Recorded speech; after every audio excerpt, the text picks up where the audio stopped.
ನಾಡಿನ ಸಮಸ್ತ ಜನಗಳಿಗೆ ನಾಡಿನ ಹಬ್ಬ ದಸರಾದ ಶುಭಾಶಯಗಳು. ನೋಡಿ, ಈ ಹಬ್ಬನ ನಾವು ನನ್ನ ತಾಯಿ ಕಾಲದಿಂದ ಅಂತಂದರೆ ನನ್ನ ಅಜ್ಜಿ ಮುತ್ತಜ್ಜಿ ಕಾಲದಿಂದನೂ ಇದು ನಮಗೆ ಪ್ರತ್ಯೇಕವಾಗಿ ನಡ್ಕೊಂಡು ಬಂದಿರತಕ್ಕಂಥ ಹಬ್ಬ. ಮೂಲತಃ ನಾವು ಮೈಸೂರವರಾಗಿರೋದ್ರಿಂದ ದಸರಾ ಹಬ್ಬ ಅಂತ ಹೇಳಿದರೆ ನಮಗೆ ಏನಿಲ್ಲದ ಸಂಭ್ರಮ. ಅದರಲ್ಲೂ ಈ ಹಬ್ಬ ನನಗೆ ತುಂಬಾ ಇಷ್ಟ. ಇವತ್ತು ನಾವು ಸ್ತ್ರೀ ಸಬಲೀಕರಣದ ಬಗ್ಗೆ ಮಾತಾಡ್ತೀವಿ. ಹೌದು, ಹೆಣ್ಣಿಗೆ ಸಮಾನವಾದ ಶಕ್ತಿ ಇರಬೇಕು ಅಂತ ಹೇಳ್ತಾರೆ. ಯತ್ರ ನಾರ್ಯೇಷು ಪೂಜ್ಯಂತೆ ತತ್ರ ರಮಂತೆ ದೇವತಾಹ ಅಂತ ಹೇಳ್ತಾರೆ. ಎಲ್ಲಿ ಹೆಣ್ಣನ್ನು ಪೂಜಿಸ್ತಾರೋ ಆ ಮನೆ ತುಂಬಾ ಸಮೃದ್ಧಿ ಆಗತ್ತಂತೆ. ನೀವು ಸಾಮಾನ್ಯವಾಗಿ ನೋಡಿ, ಎಲ್ಲಿ ಒಂದು ಹೆಣ್ಣು ಆನಂದವಾಗಿ ಖುಷಿಯಾಗಿರ್ತಾಳೋ ಆ ಮನೆ, ಆ ಗಂಡಸನ ಮುಖದಲ್ಲೂ ಆಗಿರಲಿ ಅಥವಾ ಒಂದು ಹೆಣ್ಣು ಎಲ್ಲಿ ಸಮೃದ್ಧಿಯಾಗಿರ್ತಾಳೋ ಆ ಮನೆ ಬೆಳಕತ್ತಂತೆ ಅಲ್ವಾ. ಸೊ ಹಾಗಾಗಿ ಏನಾಗಿದೆ ಅಂತ ಹೇಳಿದರೆ, ಇವತ್ತು ಅಷ್ಟೇ ನಾವು 21ನೇ ಶತಮಾನದಲ್ಲಿ ಇದ್ರೂ ಒಂದು ಹೆಣ್ಣಿಗೆ ಆಗಲಿ ಒಂದು ಗಂಡನಿಗೆ ಆಗಲಿ ಒಂದು ತಾರತಮ್ಯ ಇದ್ದೇ ಇದೆ ಸಮಾಜದಲ್ಲಿ. ಹಾಗಾಗಿ ಒಂದು ಹೆಣ್ಣು ಇವತ್ತು ಎಷ್ಟು ಪ್ರಮೋಷನ್ ಸಿಗ್ತಾಳೆ, ಒಂದು ಗಂಡಿಗೆ ಒಂದೇ ಕ್ವಾಲಿಫಿಕೇಷನ್ ಇದ್ರೂ ಕೂಡ ಒಂದು ಕಂಪ್ನಿಯಲ್ಲಿ ಹೆಣ್ಣನ್ನು ಒಂದು ಇಂಟರ್ವ್ಯೂಯಿಂದ ತಗೋಬೇಕಾದ್ರೆ ಇವಳಿಗೆ ಮಗು ಆಗುತ್ತೆ, ಮದುವೆ ಆಗುತ್ತೆ, ಎಲ್ಲೋ ಸ್ತ್ರೀ ಹಿಂದುಳಿದು ಬರ್ತಾನೆ ಇದ್ದಾಳೆ. ಆದರೆ ಈ ಪ್ರತ್ಯೇಕವಾಗಿ ದಸರಾ ಹಬ್ಬ ಆಗಿನ ಕಾಲದಲ್ಲೂ ಯಾಕೆ ಅಂತ ಹೇಳಿದರೆ, ಹೆಣ್ಣಿಗೆ ತನ್ನಲ್ಲಿರ್ತಕ್ಕಂಥ ಶಕ್ತಿ. ಇವತ್ತು ನೋಡ್ತಾ ಇದ್ದಾರೆ ಹೆಣ್ಣಿನ ಮೇಲೆ ಎಷ್ಟು ದೌರ್ಜನ್ಯ ಆಗ್ತಾ ಇದೆ, ಎಷ್ಟು ತಾರತಮ್ಯ ನಡೀತಾ ಇದೆ. ಆದರೆ ಆ ತಾರತಮ್ಯವನ್ನೆಲ್ಲ ಮೀರಿ ಹೆಣ್ಣು ಎಷ್ಟು ಶಕ್ತಿವಂತಳು ಅನ್ನೋದು ತೋರಿಸೋದು ಈ ದಸರಾ ಹಬ್ಬ. ಈ ಗೊಂಬೆಗಳನ್ನ ಯಾಕೆ ಇಡ್ತಾರೆ ಅಂತ ಹೇಳಿದರೆ, ಒಂದು ಪ್ರತೀತಿ ಇದೆ. ಏನು ಅಂತ ಹೇಳಿದರೆ, ದೇವಾನುದೇವತೆಗಳು ಪ್ರಯತ್ನ ಪಟ್ಟರಂತೆ ಮಹಿಷಾಸುರನನ್ನು ಸಂಹಾರ ಮಾಡಲಿಕ್ಕೆ. ಆಗ ಯಾವಾಗೂ ಯಾರ ಕೈಲಿಂದನೂ ಆಗದೇ ಇದ್ದಾಗ ಮಹಿಷಾಸುರನನ್ನು ಸಂಹರಿಸಲಿಕ್ಕೆ ಮಹಿಷಾಸುರ ಮರ್ದಿನಿ ಬರ್ತಾಳಂತೆ. ಆಗ ದೇವಾನುದೇವತೆಗಳು ತಮ್ಮ ಎಲ್ಲ ಶಕ್ತಿಯನ್ನು ಎರೆದು ತಾಯಿಗೆ ಎರಿತಾರಂತೆ ಮಹಿಷಾಸುರ ಮರ್ದಿನಿಗೆ. ಆಗ ಅವರೆಲ್ಲ ಗೊಂಬೆಯ ಮೂಲಕ ನಿಂತಿರ್ತಾರಂತೆ ಸ್ತಂಭವಾಗಿ. ಸೊ ಅದನ್ನು ಸೆಲೆಬ್ರೇಟ್ ಮಾಡೋಕ್ಕೆ as a token of gratitude ಆಗಿ ಈ ಗೊಂಬೆ ಹಬ್ಬಗಳನ್ನು ಇಡ್ತಾರೆ ಅಂತ ಹೇಳ್ತಾರೆ. ಇದೊಂದು ಕತೆ ಆಯಿತಾ. ಆದರೆ ಈ ನೋಡಿ, ಇವಾಗ ಮೊದಲನೇದಾಗಿ ಶೈಲಪುತ್ರಿ, ಹಿಮಾಲಯನ ಮಗಳು ಶೈಲಪುತ್ರಿ ಅಂತ ಹೇಳ್ತಾರೆ. ಆಕೆ ಶೈಲಪುತ್ರಿ ಅಂತ ಹೇಳಿದರೆ ಒಂದು ನೋಡಿ, ಇದನ್ನು ನೀವು ಇವಾಗ ಕೇಳಿರ್ಬೋದು, ಲಾ ಆಫ್ ಅಟ್ರಾಕ್ಷನ್, ಮ್ಯಾನಿಫೆಸ್ಟೇಷನ್ ಬಗ್ಗೆ ಪ್ರತಿಯೊಬ್ಬರು ಇವಾಗ ಮಾತಾಡ್ತಾನೆ ಇದ್ದಾರೆ. ಆದರೆ ಈ ದಸರಾ ಈಗ ಏನಂತ ಹೇಳ್ತೀವಿ ಹೇಳಿದ್ರೆ, ನವರಾತ್ರಿ. ರಾತ್ರಿ ಅಂದ್ರೇನು? ಮಲಗಿ ಬೆಳಗ್ಗೆ ಎದ್ದ ತಕ್ಷಣ ಒಂದು ಹೊಸತನವನ್ನು ಪ್ರತಿದಿನ ನೀವು ಇವತ್ತು ಎಷ್ಟು ವರ್ಷಾನುಗಟ್ಲೆಯಿಂದ ನೀವು ಸೂರ್ಯನ ನೋಡ್ತಾ ಇರ್ಬೋದು, ಆದರೂ ದಿನ ಬೆಳಗ್ಗೆ ಎದ್ದರೆ ಒಂದು ಹೊಸತನ್ನು ತೋರಿಸತ್ತೆ ಅಲ್ವಾ. ಒಂದು ದಿನ ಅದಕ್ಕೆ ಗುಡ್ ಮಾರ್ನಿಂಗ್, ಶುಭೋದಯ ಅಂತ ಹೇಳ್ತೀವಿ ನಾವು. ಪ್ರತಿದಿನ ನಮಗೆ ಸೂರ್ಯನ ನೋಡಿದಾಗ ಒಂದು ಹುಮ್ಮಸ್ ಇರುತ್ತೆ, ಒಂದು ಎನರ್ಜಿ ಅದು ಬೆಳಗ್ಗೆ. ಅದಕ್ಕೆ ಅಲ್ವಾ ಬ್ರಾಹ್ಮಿ ಮುಹೂರ್ತ ತುಂಬಾ ಶ್ರೇಷ್ಠ ಅಂತ ಹೇಳೋದು. ಸೂರ್ಯ ಹುಟ್ಟಿದಾಗ ನಮ್ಮ ಎಲ್ಲ ಚಕ್ರ, ನಮ್ಮ ಆರ ತುಂಬ ದೊಡ್ಡದಾಗಿರುತ್ತಂತೆ. ಅದೊಂದಾದರೆ ರಾತ್ರಿ ಅಂತ ಯಾಕೆ ಕರಿತೀವಿ ಅಂತ ಹೇಳಿದರೆ, ಒಂದು ನ್ಯೂ ರೆಸೊಲ್ಯೂಷನನ್ನು ತೋರಿಸ್ತಾ ಹೋಗುತ್ತೆ. ಇದು ಅಷ್ಟೇ, ನವರಾತ್ರಿ ಅಂತ ಹೇಳಿದರೆ ಒಂದು ಹೆಣ್ಣಿನ ರೆವಲ್ಯೂಷನ್ ಆಗಿ ತೋರಿಸುತ್ತೆ. ಶೈಲಪುತ್ರಿ ಒಂದು ಬಾಲ್ಯದಲ್ಲಿ, ಬ್ರಹ್ಮಚಾರಿಣಿ ಅಂತ ಹೇಳಿದರೆ ಡಿಸಿಪ್ಲಿನನ್ನು ತೋರಿಸೋದು. ಶೈಲಪುತ್ರಿ ಅಂತ ಹೇಳಿದರೆ ಪ್ಯಾಷನ್ ಅಂತ ಹೇಳಿದರೆ, ನಾನು ಯಾವಾಗಲೂ ಹೇಳ್ತಿರ್ತೀನಿ, ಸಂಕಲ್ಪಸೆ ಸಿದ್ಧಿ ಅಂತ ಹೇಳಿದರೆ, ನಾವು ಯಾವುದೇ ಒಂದು ಕೆಲಸವನ್ನು ಮಾಡಬೇಕಾದ್ರೂ ಒಂದು ಸಂಕಲ್ಪವನ್ನು ಮಾಡಬೇಕಂತ. ಈಗ ಪೂಜೆ ಮಾಡಬೇಕಾದ್ರೂ ನೀವು ನೋಡಿರ್ಬೋದು, ಪುರೋಹಿತರು ನಿಮ್ಮ ಹತ್ರ ಸಂಕಲ್ಪ ಮಾಡಿಸ್ತಾರೆ ಅಲ್ವಾ, ಏನಾಗಬೇಕು ನಿಮಗೆ ಅಂತ ಹೇಳಿ. ಹಾಗೆ ಪ್ರತಿಯೊಂದು ನಮ್ಮ ಮನುಷ್ಯನ ಜೀವನದಲ್ಲಿ ಯಾವ ಮನುಷ್ಯನಿಗೆ ಗುರಿ ಇರುತ್ತೆ, ಆತ ಏನನ್ನ ಬೇಕಾದರೂ ತನ್ನ ಜೀವನದಲ್ಲಿ ಸಾಧನೆ ಮಾಡಬಹುದಂತೆ. ಹಾಗಾಗಿ ಸಂಕಲ್ಪಸೆ ಸಿದ್ಧಿ ಅಂತ ಹೇಳಿದರೆ, ಈ ಹಬ್ಬದಲ್ಲಿ ನಿಮ್ಗೆ ಏನೇ ಆಗಬೇಕಿದ್ರು, ಏನೇ ನಿಮ್ಮ ಜೀವನದಲ್ಲಿ ಗುರಿ ಇದ್ದರೂ ಕೂಡ, ಏನೇ ನಿಮ್ಮ ಜೀವನದಲ್ಲಿ ಒಂದು ಗುರಿ ಇರಬೇಕಾದ್ರೂ ಕೂಡ ಅದನ್ನು ಈ ಹಬ್ಬದಲ್ಲಿ ಸಂಕಲ್ಪ ಮಾಡಿ ಒಂದು ಪ್ಯಾಷನ್. ಶೈಲಪುತ್ರಿ ಏನನ್ನು ತೋರಿಸ್ತಾಳೆ ಅಂತ ಹೇಳಿದರೆ ಪ್ಯಾಷನನ್ನು. ನೆಕ್ಸ್ಟು ಬ್ರಹ್ಮಚಾರಿ ಅಂತ ಹೇಳಿದ್ರೇನು, ಬ್ರಹ್ಮವನ್ನು ಪಾಲನೆ ಮಾಡೋನು ಬ್ರಹ್ಮಚಾರಿ ಅಂತ ಹೇಳ್ತಾರೆ. ಬ್ರಹ್ಮಚಾರಿ ಅಂತ ಹೇಳಿದರೆ ಡಿಸಿಪ್ಲಿನನ್ನು ತೋರಿಸುತ್ತೆ, ಸೆಲ್ಫ್ ಕಂಟ್ರೋಲನ್ನು ತೋರಿಸುತ್ತೆ. ಇವತ್ತು ಅಷ್ಟೇ ನಾವೆಲ್ಲರೂ ಮೊಬೈಲಿಗೆ ಅಡಿಕ್ಟ್ ಆಗಿಬಿಟ್ಟಿದ್ದೀವಿ, ಮಗದೊಂದು ಸಬ್ಸ್ಟೆನ್ಸಿಗೆ ಒಳಗಾಗ್ಬಿಟ್ಟಿದ್ದೀವಿ. ಆದರೆ ನಮಗಿರಬೇಕಾಗಿರ್ತಕ್ಕಂಥ ಡಿಸಿಪ್ಲಿನ್ ಇಲ್ಲ, ಸೆಲ್ಫ್ ಕಂಟ್ರೋಲ್ ಇಲ್ಲ. ಇದರಿಂದ ನಾವು ಏನನ್ನ ಬೇಕಾದರೂ ಸಾಧನೆ ಮಾಡತಕ್ಕಂಥ ಶಕ್ತಿಯನ್ನು ಕಳ್ಕೊತಾ ಇದ್ದೀವಿ.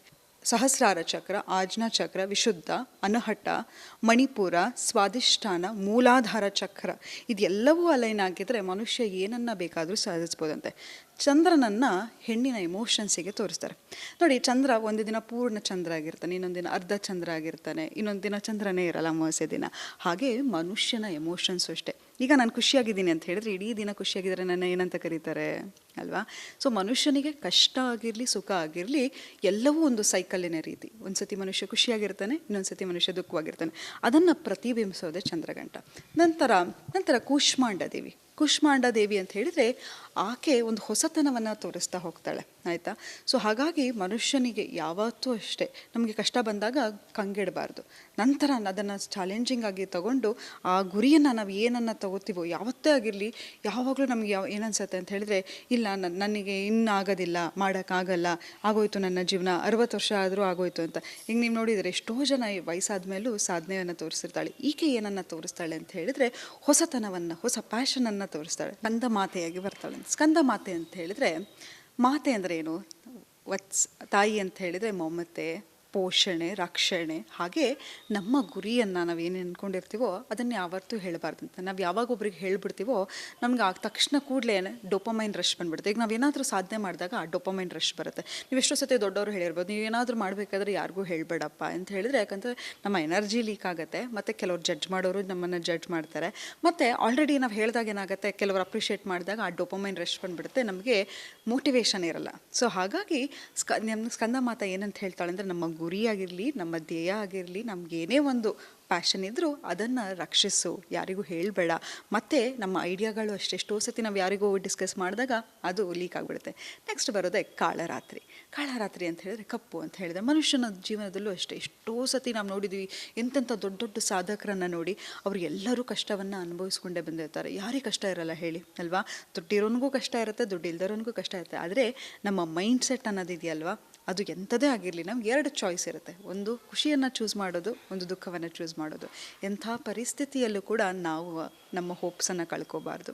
ಹಾಗಾಗಿ ಕಾಳರಾತ್ರಿ ಏನನ್ನು ತೋರಿಸ್ತತೆ ಅಂತ ಹೇಳಿದ್ರೆ, ಯಾವುದೇ ಒಂದು ಕಷ್ಟ ಬರಲಿ, ಸುಖ ಬರಲಿ, ನಂತರ ಒಂದು ಒಳ್ಳೆಯ ದಿನ ಬರುತ್ತೆ ಅನ್ನೋ ಹೋಪನ್ನು ಇಟ್ಕೋಬೇಕು. ನೆಕ್ಸ್ಟು ಗೌರಿ ಮಾತಾ. ಗೌರಿ ಮಾತಾ ಅಂತ ಹೇಳಿದ್ರೇ ಬೆಳಕು. ಬೆಳಕು ಅಂತ ಹೇಳಿದರೆ ಆ ಶಕ್ತಿ ನಮ್ಮಲ್ಲಿ ಇರುತ್ತೆ ಅಲ್ವಾ? ಸೊ ಯಾವತ್ತೂ ಒಂದು ಕಷ್ಟ ಬಂದಾದಮೇಲೆ ಸುಖ ಬಂದೇ ಬರುತ್ತೆ. ನೆಕ್ಸ್ಟ್ ಬರೋದೇ ಸಿದ್ಧಿದಾತ್ರಿ ಅಲ್ಲ. ಸಿದ್ಧಿ ಅಂತ ಹೇಳಿದೆ, ನಾನು ಶುರುಲೇ ಹೇಳಿದೆ, ಸಂಕಲ್ಪಿಸಿ ಸಿದ್ಧಿ ಅಂತ. ನಾವು ಯಾವಾಗ ನಮ್ಮ ಗುರಿ, ಧ್ಯೇಯ ಎಲ್ಲವನ್ನು ಡಿಸಿಪ್ಲಿನಿಂದ ಸಂರಕ್ಷಣೆ ಮಾಡಿಕೊಂಡು ಯಾವಾಗ ಒಂದು ಮೋಟಿವೇಶನ್ ಇರುತ್ತೆ, ನಮ್ಮಲ್ಲಿ ಸೆಲ್ಫ್ ಕಂಟ್ರೋಲ್ ಇರುತ್ತೆ, ನಾವು ಏನನ್ನಾದರೂ ಸಾಧಿಸ್ಬೋದು ಅನ್ನೋದನ್ನೇ ಈ ನವರಾತ್ರಿ ತೋರಿಸ್ತದೆ. ಸೊ ಎಂಟೈರ್ ಈ ಎವಲ್ಯೂಷನ್ ಏನನ್ನು ತೋರಿಸುತ್ತೆ ಅಂತಂದರೆ, ಒಂದು ಹೆಣ್ಣಿನ ರೆವಲ್ಯೂಷನನ್ನು ತೋರಿಸ್ತಾ ಹೋಗುತ್ತೆ, ಒಂದು ಹೆಣ್ಣಿನ ಎವಲ್ಯೂಷನನ್ನು ತೋರಿಸ್ತಾ ಹೋಗುತ್ತೆ. ಪ್ರತಿಯೊಂದು ಹಬ್ಬಕ್ಕೂ ಅದರದ್ದೇ ಆದ ಒಂದು ಆಚರಣೆ ಇರುತ್ತೆ. ಮತ್ತು ಈ ಹಬ್ಬಗಳನ್ನು ಆಚರಿಸೋದ್ರಿಂದ ಕೂಡ ನಮಗೆ ಒಂದು ಹೊಸತನವನ್ನು ಸೃಷ್ಟಿ ಮಾಡ್ತಾ ಇರುತ್ತೆ. ಯಾವತ್ತೂ ಮನುಷ್ಯನಿಗೆ ಒಂದೇ ಥರ ಜೀವನ ಇದ್ದಾಗ ಯಾವುದೇ ಥರ ಒಂದು ಹೋಪ್ ಇರಲ್ಲ, ಮೋಟಿವೇಶನ್ ಇರಲ್ಲ. ಹಾಗಾಗಿ ಇಂಥ ಹಬ್ಬಗಳನ್ನು ಆಚರಿಸಿ ನಮ್ಮ ಸನಾತನ ಧರ್ಮವನ್ನು ನಾವು ಯಾವತ್ತೂ ಬಿಡಬಾರ್ದು. ಯಾಕಂತ ಹೇಳಿದ್ರೆ ಈ ಎಲ್ಲ ಹಬ್ಬಗಳಿಗೂ ಅದರದೇ ಆದ ಒಂದು ಆದ್ಯತೆ ಇದೆ, ಒಂದು ಪ್ರಾಮುಖ್ಯತೆ ಇದೆ ಅಂತ ಹೇಳ್ತಾ ನನ್ನ 4 ಮಾತುಗಳನ್ನು ಮುಕ್ತಾಯಗೊಳಿಸ್ತೇನೆ. 1 ವರ್ಷ ಕಳೆದ ಒಂದೇ ವರ್ಷದಲ್ಲಿ ಚುನಾವಣೆಗಳು, ರಾಜಕೀಯ ತಂತ್ರ ಪ್ರತಿತಂತ್ರಗಳು, ಅಭಿಯಾನ, ಜನಪರ ಅಹೋರಾತ್ರಿ ಹೋರಾಟಗಳು, ಪಾರದರ್ಶಕ ವರದಿಗಾರಿಕೆಯ ಪಣ ತೊಟ್ಟು ಮುನ್ನಡೆದಿದ್ದೇವೆ. 1 ವರ್ಷದ ಸಂಭ್ರಮದ ಜೊತೆಗೆ ಜವಾಬ್ದಾರಿ ಕೂಡ ಹೆಚ್ಚಾಗಿದೆ. ಮತ್ತಷ್ಟು ಮುನ್ನುಗ್ಗಿ ಜನಪರ ನಿಲ್ಲುವ ಉತ್ಸಾಹ ಕೂಡ ಹೆಚ್ಚಿದೆ. ಯಾಕಂದ್ರೆ ಇದು ರಿಪಬ್ಲಿಕ್ ಕನ್ನಡ, ನಿಮ್ಮದೇ ಧ್ವನಿ. 1 ವರ್ಷದ ನಿರ್ಭೀತ ಪತ್ರಿಕೋದ್ಯಮ ರಿಪಬ್ಲಿಕ್ ಕನ್ನಡ, ಇದು ನಿಮ್ಮ ಧ್ವನಿ.